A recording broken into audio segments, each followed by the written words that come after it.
বাসি আলোতে অভিক তাহিয়ার বাঁ হাতের অনামিকা আঙুলে রিংটা পরিয়ে দিল। কাজটা করল সেকেন্ড 20 তাহিয়ার আজ অবাক হওয়ার দিন। সে পাল্লা দিয়ে অবাক হবে। এই যে আবার অনেক অবাক হলো। অবাক হয়ে চাইল অভিকের পানে। হঠাৎ এটা কেন? গাড়ির ভেতর আধার ছেয়ে গেল। অভিক আধারে দ্বিতীয়বার আগলে নিল প্রিয়তমাকে। গভীর গলায় বলল, বিয়ের উপহার দেয়া হয়নি তোমায়। তখন দেয়ার মতো অনুভূতি বা পরিস্থিতি ছিল না। ভেবে রেখেছিলাম অনুভূতিতে ঠাসা একটা সুদিনে চমৎকার মুহূর্তে পরিয়ে দেব আন্টিটা। আমার মনে হচ্ছে এর চেয়ে সুদিন আর দুটো হবে না, তাই আজ পরিয়ে দিলাম। লোকটা ভালোবাসি বলল না, সুদিন বলেই সব বুঝিয়ে দিল। তাইয়া হাসল। অন্ধকারে আংটিটা ছুঁয়ে দেখল, চুমু খেল। অভিক হাসল টের পেয়ে। তাহিয়া প্রশ্ন করল, আজ কেন যেন বের হওয়ার আগে পকেটে নিয়েছিলাম। কাকতালীয়ভাবে সুদিনটা আজই এলো। এই সুদিনে আমি কি দেব আপনাকে? আমার কাছে তো কিছুই নেই। অভিক হেসে তাহিয়ার গাল টেনে পড়ল।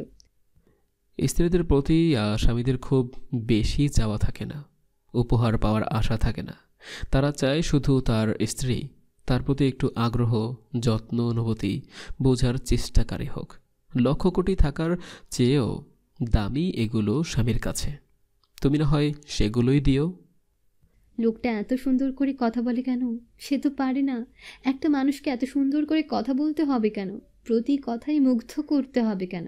মুগ্ধতার সিস্টেম অকেজ হওয়ার জো হবে যে কোনো সময়। এটা উচিত না, একদমই না। হেসে কত কি ভেবে গেল তাহিয়া। বৃষ্টির বেগ কমে গেল।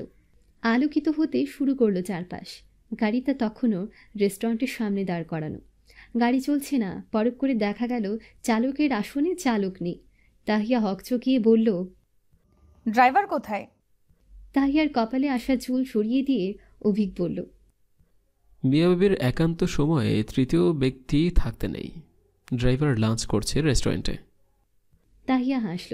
লোকটা আধঘাট বেঁধে নেমেছে। তবে বাইরের দিকে তাকিয়ে বলল, বৃষ্টি তো কমে গিয়েছে, এখন কি বাসায় ফিরবো? আজ কোনো বাসায় ফেরাফিরি হবে না। এই বৃষ্টি স্নান শহরেই ঘোরাঘুরি হবে। এটা কি সুদিনের পুরস্কার? হ্যাঁ। অভিক শব্দযোগে হাসল। ড্রাইভারকে ফোন দিয়ে আসতে বলল। এলো। গাড়ি চলতে শুরু করলো। বৃষ্টির পর আকাশ নীল হলো। রংধনু উকি দিল আকাশের বুকে। বৃষ্টির পর সুদিন এলো তাহিয়ার দিন পঞ্জিকায়। আকাশ যখন রংধনুতে মাতানো, তাহিয়া অভিক তখন সাতরঙা অনুভূতিতে মাতাল। গধূলি নেমেছে সেই ক্ষণে। বৃষ্টি থামার নামটি নেই। প্রবল বৃষ্টির সাথে ঝড় বজ্রপাত যোগ হয়েছে। অভিকের ভাবনা ছিল সারাদিন ঘুরে একবার ডিনার করে বাসায় ফিরবে, কিন্তু বৃষ্টি তা হতে দিল কই। সারা বিকেল ঘুরে সন্ধ্যা নামতেই ঝড়ের তাণ্ডব শুরু হলো। ওরা তখন গাড়িতে বসে আছে। রাস্তায় গাছপালা ভেঙে পড়েছে। ড্রাইভারকে বলে একটা রাস্তার পাশে গাড়ি দাঁড় করাল অভিক। এখন গাড়ি চালানো ঝুঁকিপূর্ণ কাজ হবে। যদিও থেমে থাকাও ঝুঁকি হবে। যে কোনো সময় গাছ ভেঙে গাড়ির উপর পড়ার আশঙ্কা প্রবল।